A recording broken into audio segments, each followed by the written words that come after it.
Here we go. Here Yeah, man. we go. Oh yeah, love it. You can tell that Lucas Hoge has never listened to Skip Happens before. This is the first time he's heard my background music. Dig it, man. Yeah, it's kind of cool. It's kind of cool. I wish I could say that was me playing it, but no, I'm just Well, you pushing can. buttons. You hit the button, so you're I playing did. Yeah, I am. Hello, everybody, and welcome to Skip Happens. It's another edition, and of course, it's another night of some fun. And I tell you, we got a big time star on here tonight. I'm pretty pumped. Not only does he, put music on the radio, but he's got a television show. We're going to be talking about that. He does a lot for the military. He's traveled all around the world. In regards to that, we're going to find out about it. Ladies and gentlemen, I want you all to say hi to my friend Lucas Hoge. Lucas, how are you, man? I'm good, man. How's everybody doing out We're there? doing good. We're doing good. Now, Good. you said you're where? You're in Nashville? Yep, we're right here in Nashville, close to Brentwood. Very cool. Yeah, a lot of It's the hot and humid. yeah, it's hot and humid here. It's like, I don't know, global warming. They say it's not happening, but it's happening. It's happening. Definitely. Have you guys gotten some of those storms with the heat and humidity when it gets so We'll hot? we'll get some stuff that rolls through, and then it just disappears about 30 minutes later. We hardly get any little rain at all. Yeah, It's it crazy. doesn't. Well, I like boost the humidity up when it rains, and then Oh yeah, that's crazy. and It's you crazy. hopefully it will cool it off later, but we haven't been that lucky. Yeah, I know. No, it's still 10 o'clock at night. It's like 85 degrees. And for Oh, here in for the sure. Northeast, that's Exactly. it's not right. It's just not right. But how are you, my friend? How's things going? Good? Man, things are good. We haven't really slowed down at all. Just really slamming it, man. Just moving and shaking and doing everything that we can to keep the ball rolling, keep the wheels on the bus. Exactly. Let's hope they don't fall off, and I don't think Oh, they will. exactly. Not in your world, they're not going to fall off. But let's do things a little bit at a time here tonight because there's so much to talk about when it comes to Yeah, Lucas Hogue. Let's talk about the military side first. You sure. have traveled the world, you perform for the troops. Let's Yes, talk sir. about that a little bit. Absolutely. So I started going overseas back in 2009. And the first tour that I went over, it was a 30-day tour. We were over there for, I think it was like 25 to 26 days, something like that. And we were in Iraq and Kuwait and Kosovo. And it was a big stage and lights tour, right? Eh, So we had a crew that would go before us. They would set up the stage, the lights, would come and do the show. And then it would be a grip and rip afterwards. So we really didn't get to spend a whole lot of time with the troops. Okay. And that was kind of disappointing to me, because that was my whole agenda go over and over there was to actually sit down with our servicemen and women, look them in the eye, tell them thank you, and talk to them about their life, and what they're doing and what they're missing over here, and bring a little bit of home to them. And so we did that tour, which was fantastic. Don't get me wrong, but then as soon as I came back, I landed. It was CMA Fest, right? And Oh, we were okay. doing yeah, we were doing the celebrity shootout. So it was, I was the new kid on the block, and it was like me and Craig Morgan and Mark Wills and Daryl Worley and all these guys. I was like, oh my god, these are like the guys I grew up listening to. It's so cool. And the MC of the event was a huge military guy, and he takes tours over all the time. He's like, hey man, I heard you just got back from overseas. I'm putting together a new kind of like Western country rodeo cowboy cowgirl thing. You want to go over and be our singer? I was like, man, I would love to, but let me know what kind of tour you're doing, because I really don't want to do the stage and light thing again. Right. And You he's like, kept it on the low key, though. That's right. It's not the normal yeah, full stage. It was very small, intimate, exactly. That's when intimate. these Wrangler National Patriot tours kicked off, and that was the beginning of that, where it's just me and a guitar getting in Blackhawks, and we're fob hopping to all those forward operating bases that don't get to see entertainment, and that was cool for me, because as soon as we landed, it was boots on the ground, and we were just going to, you know, Mhm. the mechanics to the cafeteria, everywhere, every Wow. nook and cranny of all these small little bases. We wanted to say hi and shake hands to all these people over there, because if it's not for them doing what they do over there for us, we don't get to sit here and Yeah, hang out exactly. on the radio, and do this kind of Exactly. thing. So it was really cool to be a part of that. And I've done 12, 13 tours now going overseas. Wow. We've Wow. been to Iraq, Kuwait, Kosovo, Pakistan, Afghanistan, Niger, Djibouti, uh, Did everywhere, man. do you ever any close calls while you're on a Black Hawk and going to where you got to go, or were there Absolutely. any times that you kind of went, "Oh my God, what's going to happen?"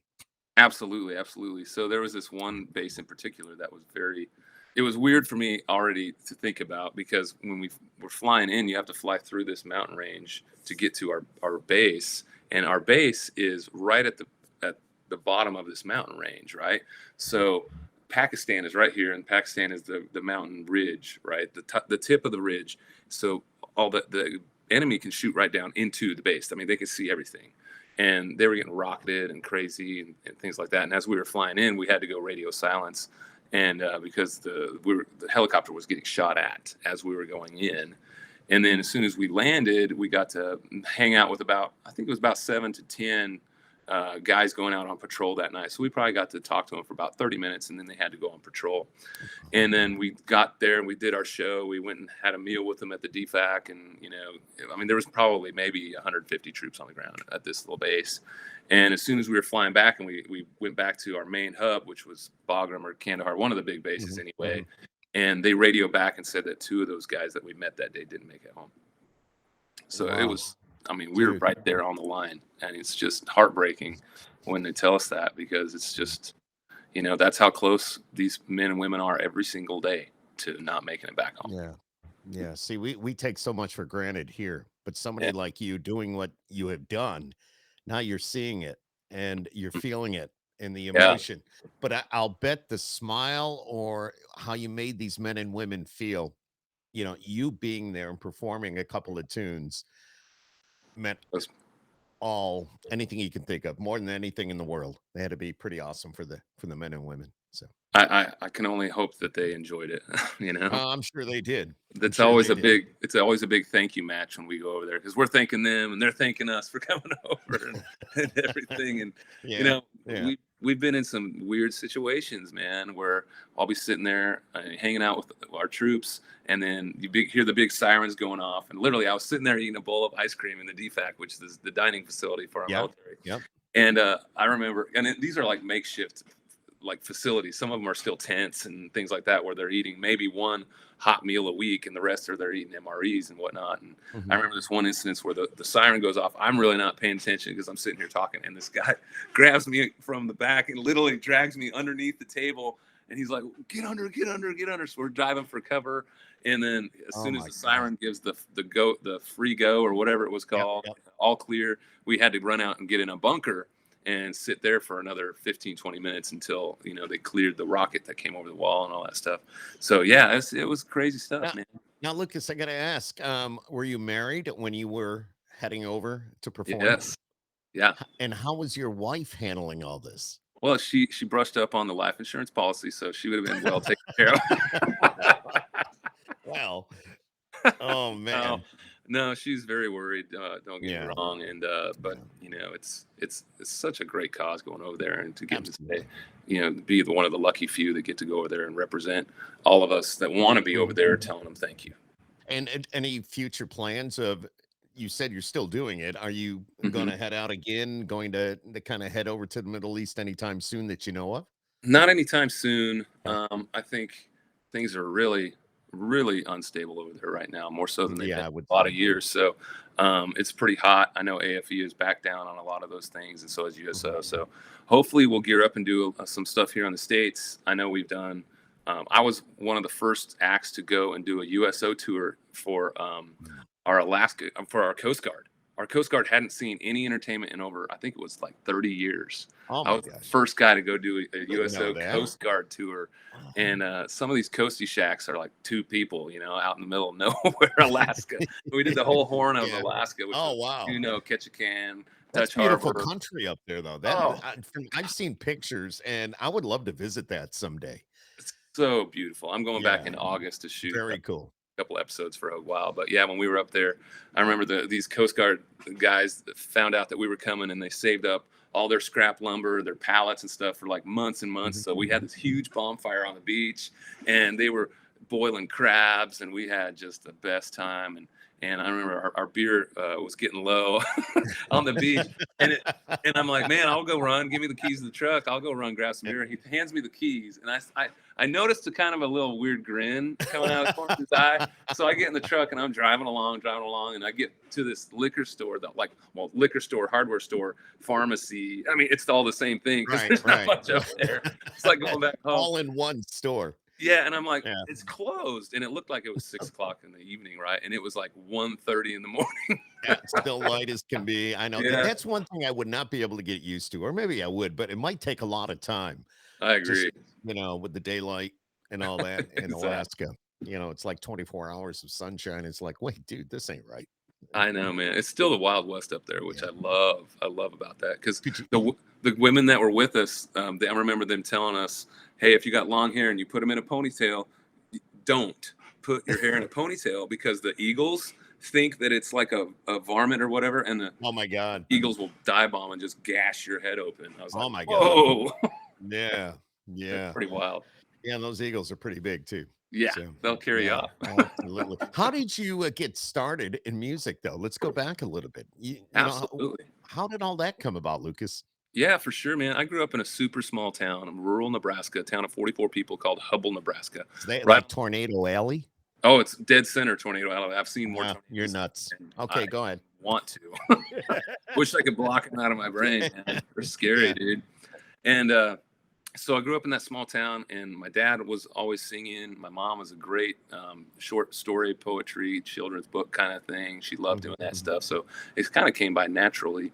And I grew up in this small little church where maybe at peak, like congregation was 15 at the top of like a really good Sunday, but mom and dad and my 2 older sisters and older brother, they were pretty much the choir, right? And I was just the youngest. And anytime they'd go over to the church to, practice for the worship choir, the preacher would kind of sit me in the corner. She had this little electronic drum pad, and I'd sit there and I started keeping like perfect beat, and she was caught it out of the corner of her ear, and she was like, oh my God, this little dude's like keeping perfect time.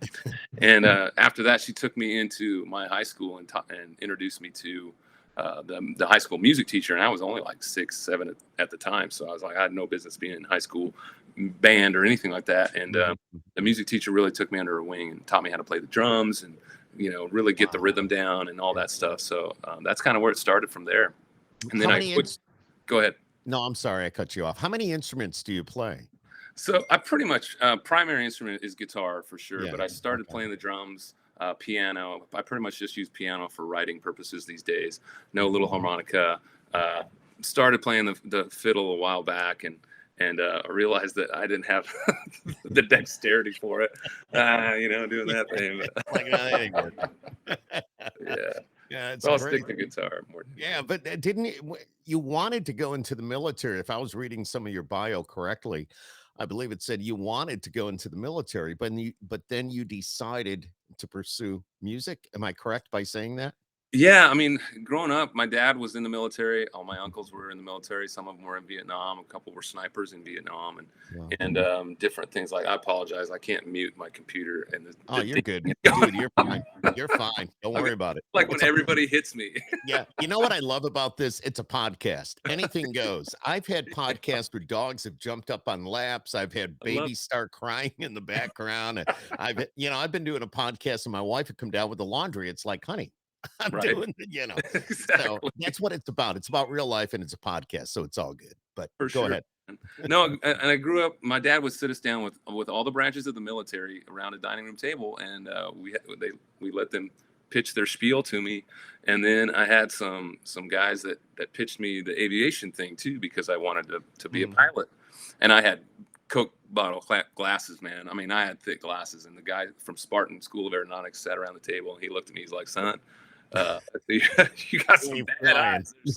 That's a bad eye." Oh man, so that was kind of a pipe dream back then too. And then music started really taking off kind of at the peak of high school, at the very end of high school, and I started a couple bands. I had a country and rock band called Southern Cross. I had a country band called Borderline. And then I had a worship band going on called Extreme Devotion. Oh, So wow. from Thursday through Sunday, it started out, Thursdays were worship, and then Okay. Saturdays and Sundays were all rock and country, man. Everywhere I could get it, I was just trying to consume as much music as I could.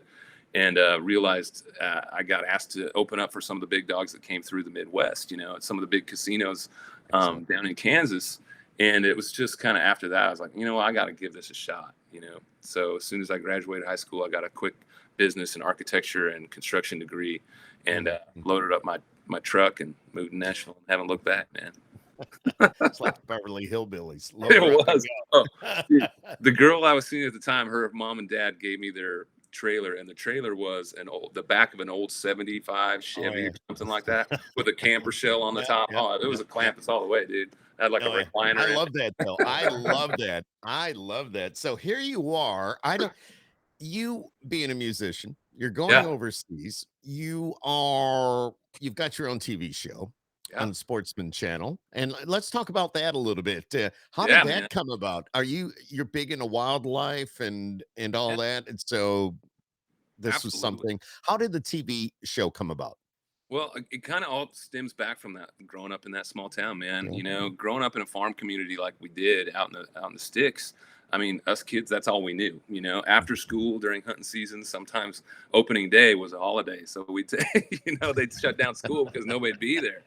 And sometimes we'd set up traps before football practice in the morning and take them down at night, when we come home and check the traps and stuff like that. So it just came very natural to us. And that's something that I wanted to keep, in my lifestyle throughout the rest of my life.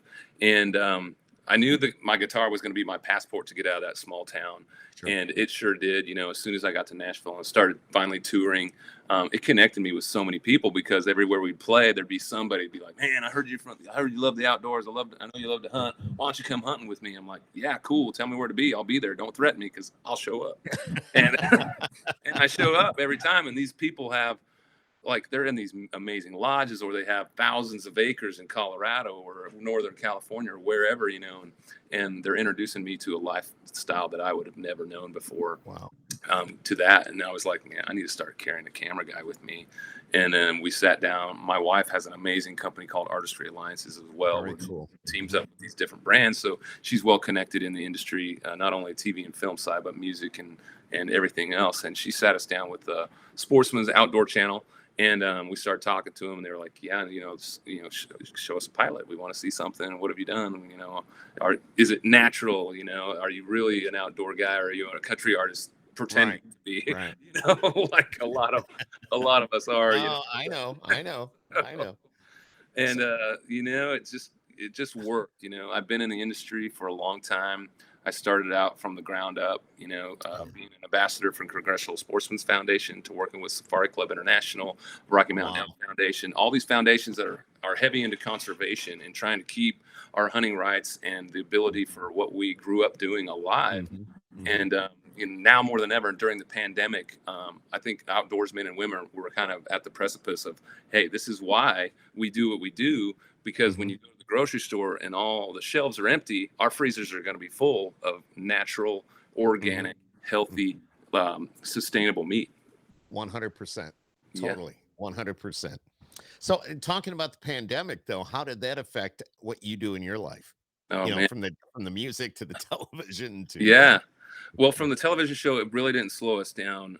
It did only for the fact of flying to different places, like out of the country and stuff, was kind of held down for a while.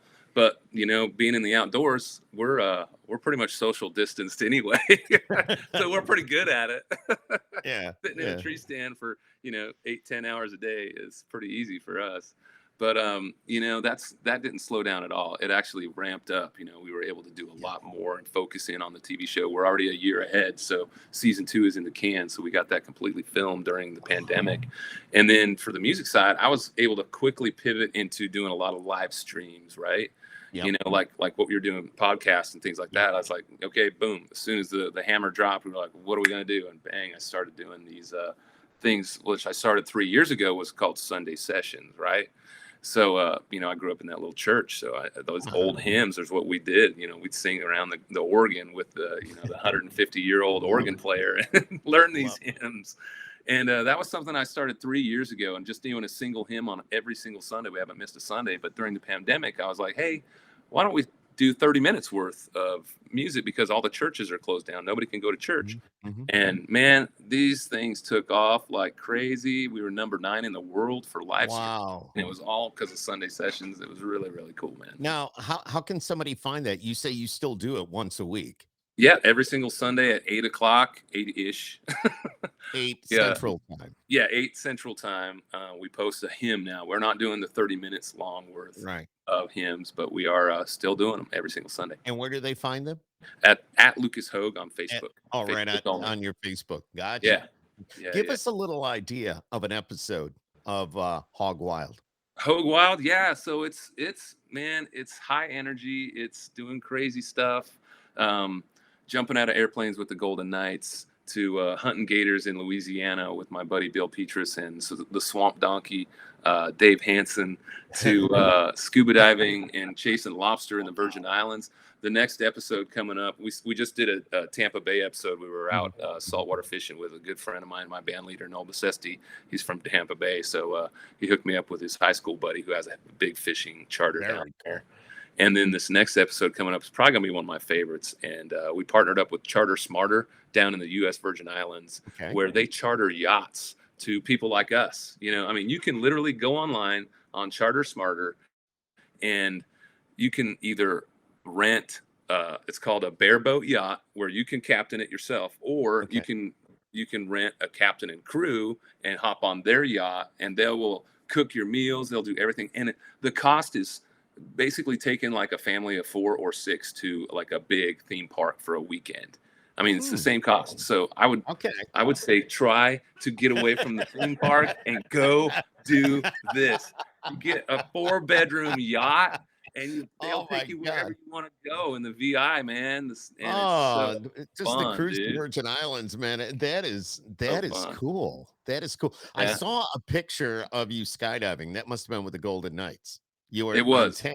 Was that the first time you've ever done that? Very first time. I did it last year. It was on my bucket list, and then we had an opportunity to work something out through the radio station. So we hooked up with a company locally that was, would offer it. Sure. It was unbelievable. I never, I look at the sky every day to this very day, and I don't look at it like I used to. You're right. I just look up and go, wow. Right. I did that. Would you jump at like 13, 15,000, something like that? We jumped at 10. It was at 10,000. Nice. And it was I wasn't nervous. I was excited to go. Me too, man. And that free fall was the experience. The pictures don't look very pretty because my skin is like pulled back because you're falling so fast. Yeah, but man. the minute that chute opens, correct me if I'm wrong, but I know with me, it was dead silence. You could hear. Oh, yeah. Once that chute opened up, it's like, wow. Yeah. Yes. So cool. Yeah. Absolutely. I was the same way, dude. I was jacked. I was excited. And they're climbing. We're doing, climbing and climbing and climbing. Yeah. It's not just me. So Tyler Farr is before me, and then it's me. And then it's the latest swimsuit model for Sports Illustrated. She was the cover model for Sports Illustrated swimsuit edition. So it was us 3 up there. And it was. So Tyler was going with his tandem. Then it was me and my tandem, and her tandem. And man, Tyler was scared to death. Well, so good. The midday girl with us Heather went with me. She is our midday girl, but you could tell she was scared to death. Yeah. She goes, well, and we should be. I know, but the door was open. He's like, "You ready?" I said, "Dude, I'm ready. Let's go." Yeah. And I remember leaning out, and then boom, gone. I look back and I see the plane just like, as you fall, it's like the plane is just going out of sight. So I said something to Heather later. I said, "So, when we got down, and she goes, when I saw you go out the door, she goes, I just went, oh my God, he's gone." It was never coming back. Boom, gone. Skip's gone. But no, that's cool that you get those opportunities and you get to show other people. And man. You get to share those experiences. So fortunate, man. I lived a very blessed life, and I try not to take it for granted every single day. Yeah. You know, the people that I meet, the things that I get to do, I just I mean, can't say enough thank yous about it. But when I wasn't scared until my toes were hanging out the edge of that airplane. And my heart was like, literally, you could see my heart coming out of my shirt. I was like, ah. Well, the guy that I was tied to decided to do a lot of little like loops and stuff with the parachute as we were Oh, heading wow. down. I don't Nice. have a good stomach. I Oh, cannot do that. And so I'm like, no. dude, stop, dude, stop, dude, stop. The sweat was pouring off my head. I was almost, when you feel like you're going to, Yeah. yeah, Oh, yeah. Well, okay. amazing. There was one moment that I was like, okay, if this thing breaks, I'm Gandhi, because when the parachute goes up, we got the 4-point harness and then Right. going right there where Yeah, you oh yeah. It's squeeze like, the heck out of you. okay. Mine was squeezing the life out of my right leg, and inching its way up. And I need those. my tandem guy goes, put your feet on my feet and stand up, and I'll loosen the straps. And I was like, oh, I'm good. I can. He's like, no, do it. And literally, he like loosened all the straps as I was standing on his feet and tightened them up. I was like, dude, No, dude, I shouldn't have done it. Can I ask? So you were standing on his feet, but how big of a guy are you? What do you weigh? I'm 6'2", 210, 215, Okay. All and right. this dude was probably a foot shorter than me. He was, and I was like, every time. I mean, that should have nothing to do with it, probably. But I'm like, we're good, right? I'm tied to you, correct? Before we go, I'm like checking everything. I mean, my life is in your hands, man. And now, is that already been on TV? They showed clips of it because it's in my my intro of my show. Got it. Yeah, I love it. This will be coming out, so we're going to tie it in with the Dodger spring training that we just did right before the pandemic. So. And how long have you been doing Hoge Wild? Hoge Wild, yeah. Hoge Wild. I don't know. I keep saying that's the whole spin, man. I know. I said that. Hoge Wild. I love it. Yeah, so this is actually my second season that started 2 Mondays, last Monday. So not this Monday, but last. And we did a big release party, and it had a great time, and did a whole premiere party and all that. So I've been filming for the last 3 years to get to these 2 years coming out, and then we start filming for season 3 in August. We're going to Alaska, and then we go to South Africa for about 2 weeks in October. And then, we're just all over the place still. It's going to be great. How exciting is it when you find out, hey, we've got a second season? Hey, it's awesome. Season, which is obviously that's a good sign. It is a good sign, man. It's such a great sign to have great partners because it takes a lot of money to put a show on. Yeah, no doubt. You have to have great partners, and GSM and Walkers and Batteries Plus and Hoge Knives and all these great people that just see the vision and want to be a part of it. That's what makes the world go round for me. So you mentioned Hoge Knives. Yeah. Is that a part of you too? I wish. Hoge Knives has been around for years. These are wow. I can put it so you can read it. No, right? I see it. Okay. Yeah. Okay. So they make all sorts of different tactical knives and just regular everyday knives. They're great brand. But yeah, it's pronounced the same. Only they have a U in their name, and I don't. I got you. Okay. But that helped, I think. Yeah. Let's go back to some of the music that you're putting out, man. which is so good. You're so talented. I mean, doing the TV, doing the music, just living in Nashville. You've got some pretty well-known friends. You were throwing names out there like Tyler Farr, which is pretty cool. Love Tyler Farr. Hopefully I can get him on the show. I think he'd be fun to have on. Oh yeah. What about somebody like Thomas Rhett? They're big outdoors people. Rodney Atkins. Yeah, guys would be cool, man. I'm trying to get Justin Moore. I'm doing some dates my God. up in Delaware here next week, actually. I saw that. I was going to ask you about that. Yeah, doing a couple dates with Justin. We did a few acoustic dates with him early on when the pandemic started to lift. And man, the shows are just so much fun. And he's such a great guy and a wonderful entertainer.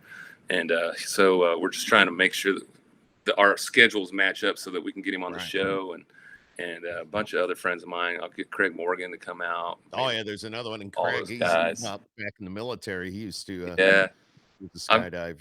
I tried to get him to come up. I'm doing a show in Indiana at one of my sponsors' place called Camelot Ridge Resorts, and it was going to be him and then some other Green Berets come in, and we were all going to together. So he couldn't make it, but the Green Beret guys are coming down. Greg Stubbe. I mean, this guy's story is fantastic. I cannot wait to do this episode and capture his story on film because he literally was almost. I mean, I hate to get graphic, but he showed me pictures and he was Okay. almost blown in half. Oh my God. Overseas. And he was in the hospital up there in DC for I think a little over a year and a half, Yeah, laying in damn. bed trying to heal up, man. But Wow. his story is just fantastic. And now he's just such an inspiration to so many people. And I Mm. just love hearing him talk, So it's going to be cool. We're going to be singing some songs around campfire. He's going to bring out some friends and we're just going to have a good time and have a great little fellowship. Let's with you and your music and the veterans, were you giving out free tickets or meet and greets and things like that? Just if Yeah. you were, yeah, that I was reading, I thought I read that in the bio or somewhere online when I was looking that up today, getting some info for this. But Yeah, absolutely. We take stacks and stacks of these like wow. all access VIP, Hmm. you know, tickets. If I'm headlining a show, I can't do it if I'm just a support act for another act. But if I'm headlining any show in the US and they have that pass, I'll get them in for free, no matter when Wow. they come, no matter Wow. what. So I've had a few people take advantage of it, which is awesome. I just love that. It's so cool. We take them backstage and have drinks and have a good time I before mean, the show. these Yeah. people deserve that and so much more, Amen. for everything that they've done for people like you and I and our families, and Absolutely. just being an American. It's 100%. yeah, exactly. Yeah, man. Wow. So you were brand ambassador for Cabela's and Bass Pro, Yeah, did you yeah. Well, say? Cabela's and Bass Pro for about 2 years, Cabela's for Okay. about 5.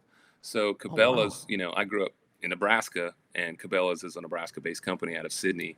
Mhm. So it was like a dream of mine when I was a kid to be associated with Cabela's in some way, shape, or form. I didn't know what it was going to be at the time because I was just a kid, but I would walk around with the thick, the magazine, the Cabela's Yeah. magazine came out Yeah. Yeah. size of like I don't know what, but I mean, that's all we walked around with. Study hall. Us kids were in the corner, like, oh my gosh, I want that, I want that, I want that, circling it and making a wish list, right? And then, flash forward to, where we ended up, and it was really cool how it all came about. I was doing a concert up in Northern California for just a bunch of just a band. It was a big men's retreat, right? Mhm. Just me and a guitar, and there was probably about 2,000 dudes out there listening.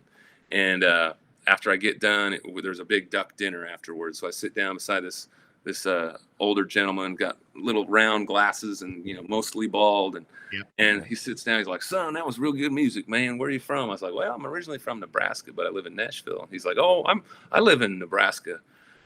He goes, "I live in Sydney." I'm like, "Oh, the home of Cabela's." He's like, "Yeah, I run it." I was like, "You don't Oh, say." yeah. Oh my God.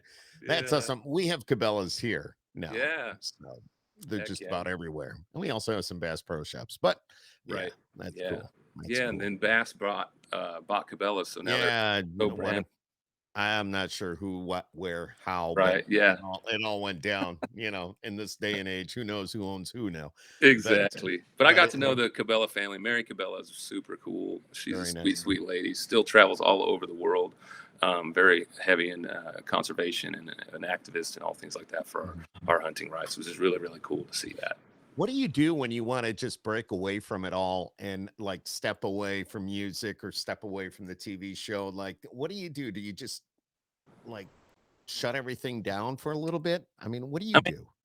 sometimes, my wife's company's going like crazy, and Uh-huh. she helps manage a lot of my career as well. So when we get the opportunity, we love going to the beach if we can, and it's a Okay. cheap flight Southwest to Puerto Vallarta. We go there quite a bit, when we have the opportunity. But sometimes it's just backyard, man, just hanging out and turn the misters on and There sip you some go. beer, have You know, wine, this is how whatever. redneck I am. I love that, but this is how redneck I am. Not that it's about me. This is more about you. But it was really hot out here the other day. We don't have a pool or anything, so I put the sprinkler out in the yard. I took my Yeah, lounge chair, put it over by the sprinkler. I got myself absolutely. an ice cold beer, and I sat there and just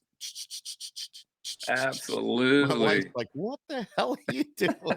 I mean, I said, "I was great. I was great. I got a nice fenced in backyard. It's all Yeah. private." I Yeah. was just like, "Yeah, dude, I'm Totally, fine." man. I don't have a pool either. I've got I put misters up, like the ones that are in the Yeah, the, like the produce section. I think they were produce misters, and I put them on them like all the way across the yeah. top of my deck, and Oh, then that's cool. What I a built. great idea.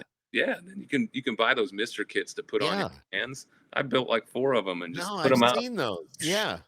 Dude, that's a great I gotta Say, that's man, a that's a great idea. do it. It's like Hmm. $20 for a mister kit. I love it. You got it all down. You got it all down, and that's cool. What Uh, other now you also had another TV show, right? I Early did on. very early on. What Yeah, was that one? it was called Because Last Chance Highway, and I was the singer-songwriter guy helping rescue dogs across the South. So we would rescue dogs all the way from Little Rock, Arkansas, all the way up to the New England states, and we had families all the way across, kind of like like the Oregon Trail, if you will, and they uh-huh. were helping rehabilitate these dogs that people would turn in and finding them new homes, and then we were the transport service Oh, wow. that would go back, and then we'd pick up all these dogs, 150 to 180 dogs every single week, and we'd Wow. find them new homes. And it was really cool. It was produced by Al Roker, and it Yep. was a fun show. It really was a fun show on Animal Planet, and it was so cool. I mean, we'd pull in with a big truck and trailer and Yeah, have yeah. 150 dogs, and all these people had their signs, made. These little kids had signs made for their new dog, and it was really cool. It was fun. I have 2 dogs. We have a yellow lab, then we have a rescue. And the rescue came from Texas. Nice. And he came in, Nike came in on a truck, and Nike, they get him out of there, they bring him up to we have a place called Helping Hounds. Oh, cool. And the best Nike's the best we've ever had.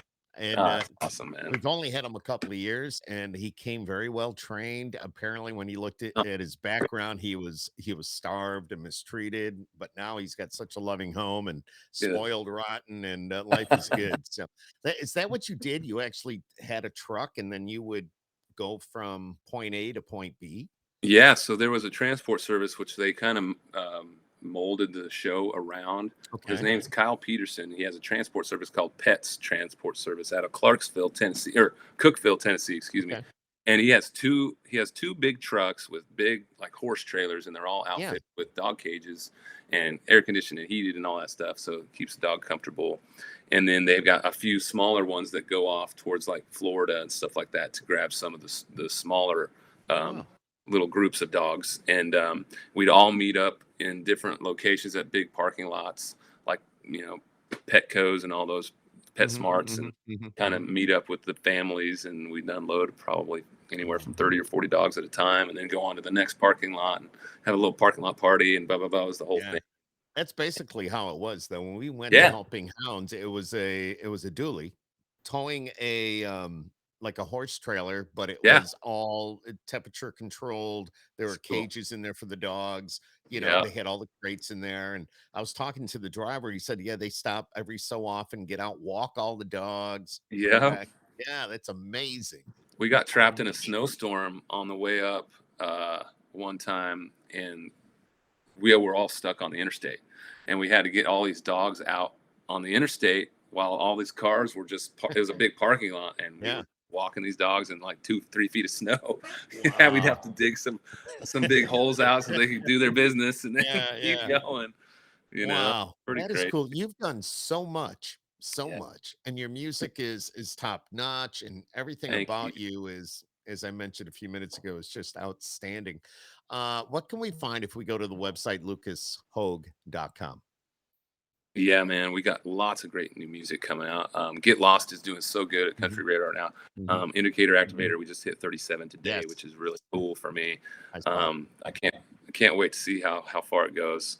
And then we've got a whole nother raft of songs coming out by the same producer, my buddy Forrest Glenn Whitehead, who Mhm, produced a lot of mhm. Kelsey Ballerini's early stuff, and he wrote a bunch Yes. of her first number ones, and so he's producing my stuff as well. And then some of his co-writers and co-producers, Jason Massey, we're starting a new project as well, so we're going to have continuous new music coming out probably every 2 or 3 months at a time. Reduce a new single out, new single, and then when we get to the winter months, I've started a Christmas project with my buddy Kent Wells. I mean, Kent Wells is a legendary producer in this town. I know that name very well. Amazing musician. Now he still plays for Dolly, does Yep. all of her records, Yep. produced her last Christmas album that went #1. So Yep. we decided to go in the studio about 2 months ago and start my Christmas project. And we're going to have some really cool special guests. I got the Oak Ridge Boys going to do a duet with me on it. And one of my musical heroes, Skip Ewing, is going to do a duet with me in one of his songs. I'm real excited about that. And then I've got Tom Scott, who is the legendary jazz saxophone player. He's going to do some stuff on there. And then Brian Nova, who's also a legendary jazz guitar player, is going to play some stuff on it as well. So should be a really fun project. Now, as an artist, how do you get these people to come on board and do this with you? So the cool thing about what we do is I get to, be backstage, rub elbows with a lot of people that, are just in the business. We're just, this is what we do. We're just, peers. Yeah, we're just peers. And I'll do a men's retreat up in Northern California. And that's where I met Tom Scott and Brian Nova. And then when I released this, I did a Sunday Sessions album because the Sunday Sessions were doing so good. I did a little acoustic album and I released that. And Joe Bonsall from the Oak Ridge Boys saw it online and he downloaded it and he tweeted out. He's like, if you all like gospel country music, man, you got to get this project. And I was like, oh my God, that's so cool. And I hit him on a DM and he hit me back. And I was like, thank you so much. And he invited me out to their Christmas show that they had at the Opryland Hotel this last Christmas. And we just kind of hit it off. And I said, man, I don't want to overstep, but would you guys do a duet with me? He's like, yes. So on the 27th of this month, they're going to go in and cut their side for that's awesome. See, I think a lot of people don't realize how all that happens, how it comes about, Yeah, it is all about right place, right time. I always say you're never going to hard work yourself to the top. You're always going to network yourself to the top. And that's what I've tried to start doing since I was in high school. It's just networking. I try never to meet a stranger because you never know who that person was, or going to be, or vice versa. It's like, how can you help them along the way too? And one of the coolest things, I grew up, my mom and dad loved singer-songwriters, and I had 2 older sisters and an older brother, and every time they played the radio, I had to listen to what they listened to. So I didn't get to listen to what I wanted. So, I learned a lot from, my siblings and my mom and dad. But one thing my mom and dad got me into was a guy by the name of Skip Ewing, who was writing all the hits back in the big late time 90s, early 2000s, and I started listening to his stuff. And I was like, man, this guy can sing his tail off. He can write a song like nobody's business. I'm like, who is this dude? And I just fell in love with his Christmas album. And I recorded one of his songs a couple years back on an acoustic Christmas project that I did called It Wasn't His Child. And Skip heard it this year. He finally just caught wind of the fact that I recorded it. And I still got the voicemail on my phone where he called me up through my booking agent. He's like, hey, your booking agent gave me your phone number. Hope you don't mind. And I just want to call and tell you, you did such a great job on my song. It Wasn't His Child. So many people have cut it. He's like, so-and-so, and I'm not going to say his name because it's pretty cool, but he's like, so-and-so cut it. He's like, whatever. Yeah. He goes, I loved what you did with it. I was like, man, that's so cool. Dude, you got to take that voicemail and you need to download it and keep it somewhere. I'm going to put it on I'm going to put it on the end of the Christmas album, I think. I think that would be cool. Like a little clip of it. Like, I think that'd be really cool. But be careful with your phone because exactly. That's what I mean. You need to download that clip. You're right. So, you're absolutely right. I should. Put it away. It's like totally years ago. I still have it to this very day. And I gave Taylor Swift, I think it was her first or second radio interview ever. Her mom was in the studio, her Capitol label, the rep was there. I still have that. So it's just, it's just because it's like, wow. It's things like that. Absolutely, man. That is cool. Yeah. Sorry, I'm checking my thermostat. I've got it on my phone because it's getting hot you're good. in my house. So I'm going to turn the air down a little bit. Is it a Nest? Do you have the Nest? No. So it's a Honeywell or something. But we have the Nest thermostat. And no matter whether if I'm at the radio station and it's hot like today and I know nobody's home, and before I head out, I'll turn the AC on full bore. So when I get home, it's nice and cool. Exactly. So you can hang a side of beef in there when you get back. I'm a beef man. I got to tell you, I love my steak, and that's part of my downfall. So, you know, I love it. But your music, all right. So you got the single out now, Get Lost. Yep, Get Lost. That's awesome. What album, EP? What do we have? Yeah, really not focusing on an album per se Okay, I right didn't now. think We're so. gonna do Okay. kind of singles more so right now, and then maybe when we get 8 to 10 singles under our belt and that have been released, we might do like a re-release of the whole project together. But everybody's consuming music so differently these days, so it's like Yeah. a lot of times people will buy an album because it has one or two great songs on it and skip through the rest, where now it's like everybody's just downloading that one song that they want anyway and streaming the heck out of it. So we're going to try and kind of do it that way for a while and see what the reaction's like. Do you check your Spotify numbers and all that? Oh yeah. Every day. It's like, unfortunately, it's like checking the stock market. Yeah. It's like, where are we at today? And then you're like, oh my gosh, what happened? Exciting, man. How exciting. Songwriting during the pandemic. Were you able to get together with others, or did you do it via Zoom, or how did all that work for you, Lucas? Yeah, I had to do a lot of the Zoom stuff, which I'm not a huge fan of because it takes the emotion out of the room. So much of songwriting is about the atmosphere and the feeling, the vibe, everything going on in the room between you and the people that you're writing with that dictates how that song is going to turn out. So between Zoom, it's like you are pretty much controlling your own vibe. And you're like, we probably, what my songwriting ended up being most of the time during Zooms was, hey, let's get a good idea. Let's focus on maybe a cool melody, and then let's come back later. Because I don't want to waste some of those songs, because sometimes you'd be like, oh, this feels good, but it feels so forced right now because we're not bouncing stuff off each other, because a lot of times when people are noodling, and everybody's just kind of riffing, that's when some of the best stuff comes out, So, and with Zoom, there's such a latency, and you're like, what'd you do? What's happening? I mean, you broke up. Wait a minute, you froze up. Yeah, exactly. And it's always the most glamorous picture. Yeah, exactly. Yeah, exactly. But you're not the only one that has said that. Almost every artist that I've talked to says, we had to do it, but it's not the same. You don't feel the vibe. It's the whole atmosphere of everybody being together. And just as you said, so, Jimmy Allen's like, I can't do that. We had Jimmy Allen on here a few weeks ago, and it was just, we started talking about some of that stuff and how difficult it was, really. Even though I guess there's a good side to it where you were able to, during the pandemic, maybe kind of regroup a little bit. Sure. But then there's also the side where the songwriting was kind of difficult, not being together and all that. So absolutely, it was definitely a strange time, and what came out of it was even stranger because I think so many people had the ability to just sit back and go, well, is this really what I want to do with the rest of my life? You know what I mean? So many people did that, and there was a lot of musicians that did that. And they're like, do I want to be on the road anymore? Do I want to do this? Do I want to try and figure something else out? And there's a lot of them that are like, I'm selling real estate now and I'm killing it. Or I'm selling cars and I've never been, I've never had so much more money in my pocket than right now. So a lot of them just, yeah. Now's the time to get into what you want to do, start fresh. It's clean slate time.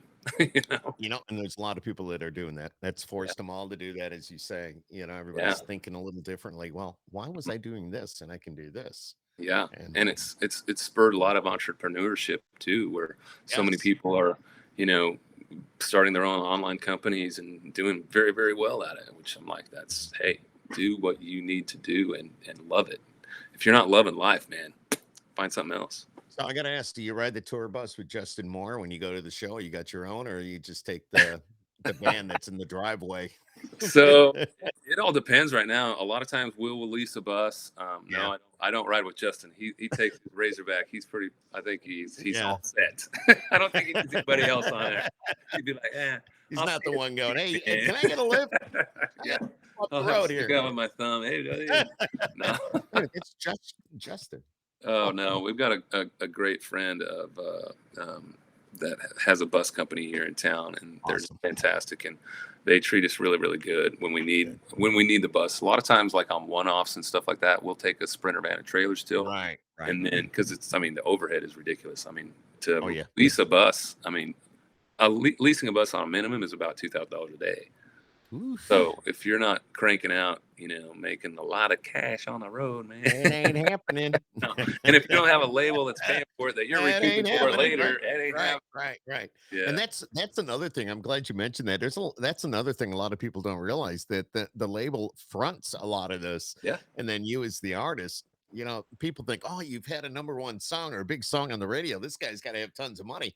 yeah. No, you've That's got to pay back everything that the label put up front for you. before you make anything, man. So I was sitting there in the writing room, like early on in my career, and Diamond Rio came in and sat down because we were sitting there writing. They were like, "Hey, what you guys writing? yeah, This is our project's coming up, and we're looking for songs." I'm like, "Cool," and he starts talking. Dan Truman starts talking, uh, and and it was that conversation. He's like, "Guys, we haven't had a label for like the last 5 years, and they've just started recouping. Like they finally finished recouping to where they finally start making money after 5 years of not having a label, man." yeah, I'm like, that's damn. Well, so when you get your artist deal and you come in and they're like, "Hey, we're gonna give you $100,000 a year. We're gonna put you in 2 tour buses, and we're gonna put all your band on salary and take everybody out to steak dinners and stuff like that." Just remember that is paying your bank account adding up, and as soon as you, God, you got to repay all that, son or yeah, daughter, yeah. whatever. See, I'm glad you said that because it's so true. Yeah, But this is what you want to be, and if you make it big, and then it does start to yeah, snowball. But a good example was the Diamond Rio that yeah, you just mentioned. But I remember seeing Diamond Rio; they had the big red buses, yeah, and they had several of the big red buses, and I think it was like a diamond design on either the back or on the sides. But yeah. yeah, they're pretty old. But yeah, so Yeah, it was cool. They were doing some new project, songs about hope or something like that. And we were literally started a song called "Hope Lives There" when he very walked cool. through the door. It was really cool. What advice would you give somebody that maybe somebody watching this, Hmm. maybe there's a local artist or maybe somebody just starting out. What advice would you give them? My advice is, man, just dig into everything online. Get your socials where they need to be because socials can make you money these days, to where you don't have to go out and break your neck touring near as much as you used to. Definitely take the gigs that you need to take. Obviously, we all need to, but this computer that we all sit in front of all Yep. day long, this Yep. phone, Yep. this is you can make a fortune Mhm. right here if you know how to use it, Yep. and just meet everybody you can. Don't say no to anything out of the gate, really, unless it's somebody who's just trying to take you for a ride, and you'll find out pretty quick. How many how many times have you been said no to? I still get said no to. See, I guess that's my point is Yeah, with somebody that's new, just because somebody says, dude, you suck. I don't want anything to do with you. And yeah. you know what? So what? Somebody else is going to love you. Exactly. And you get to the point where, you stop taking meetings and you're just, if you're fed up with it, if you this is the best advice I can give somebody. Sorry, I had a Biden moment there, but no, I'm kidding.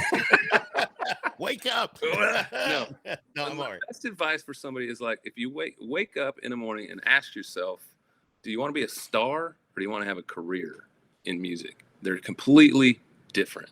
I've Mhm. got a fantastic career. I've been very successful. Yep. I'm not a star by any means. If you, I don't believe that.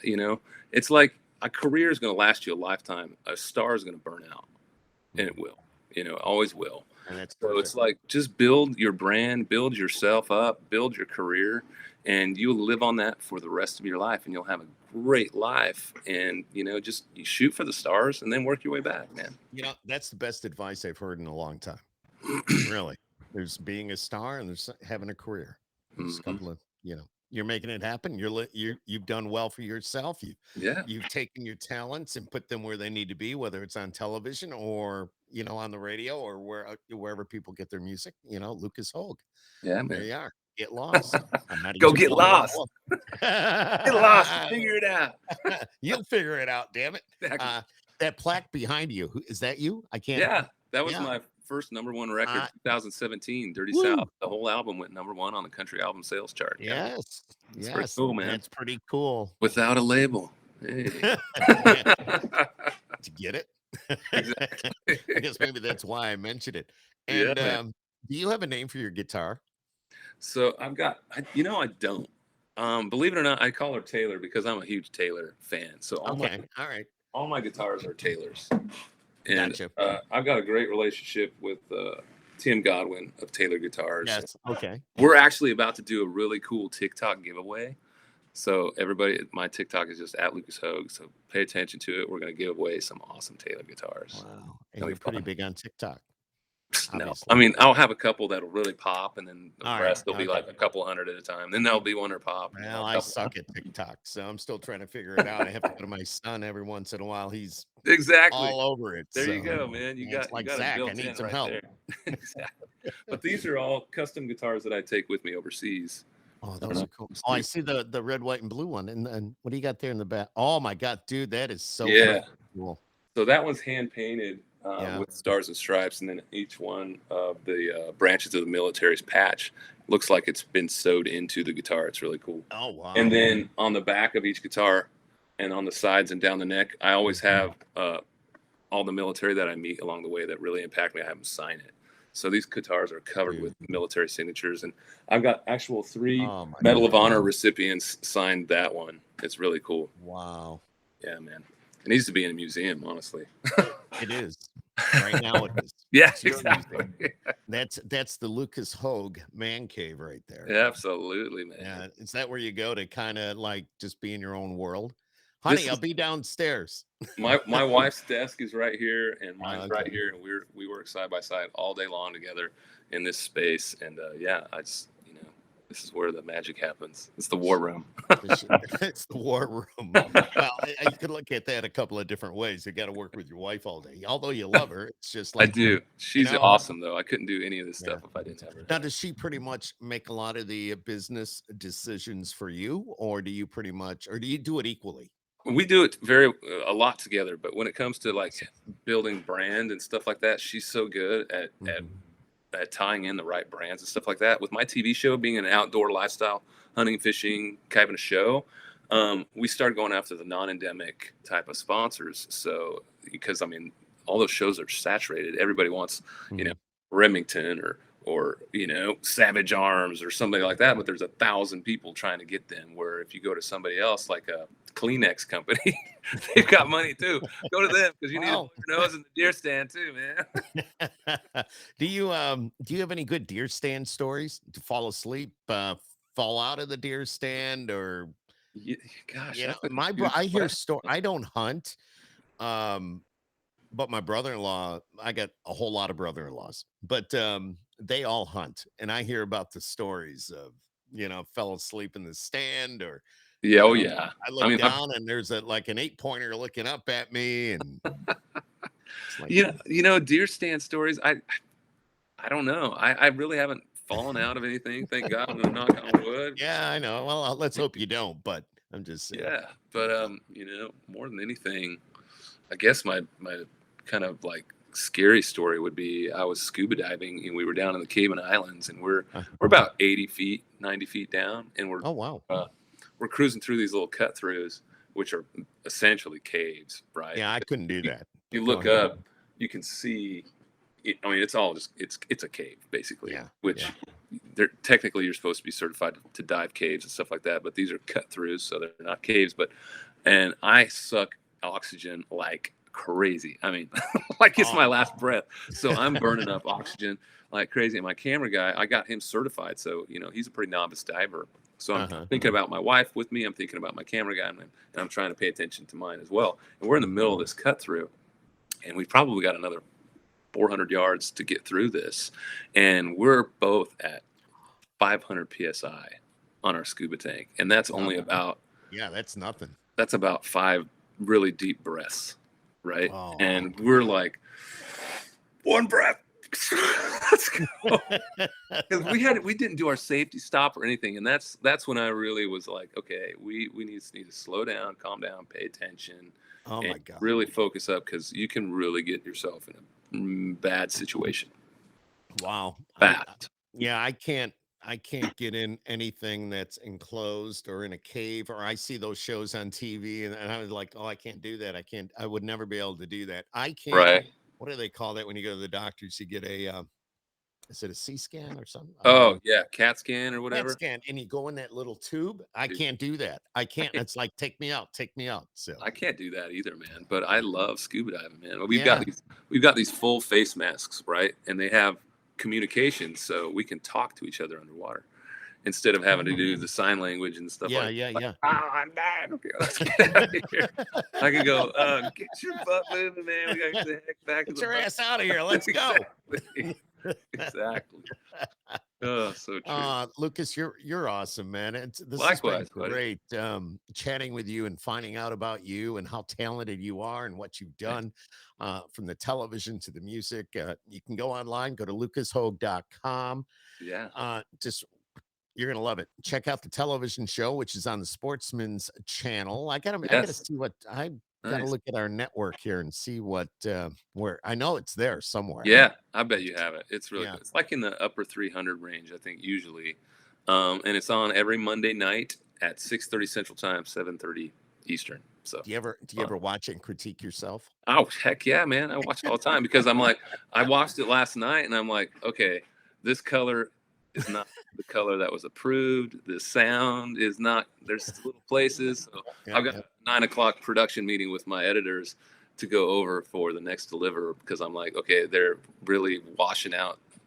Because when you send a song, excuse me, send your video into whatever network you're doing it, Uh-huh. they'll dumb down the quality quite a bit when it comes to broadcast quality. Right, So right, we're shooting in 4K, everything looks awesome, right? When you're watching right. it on your computer, and then you get it to TV, and it's like, oh, This what? looks like shit.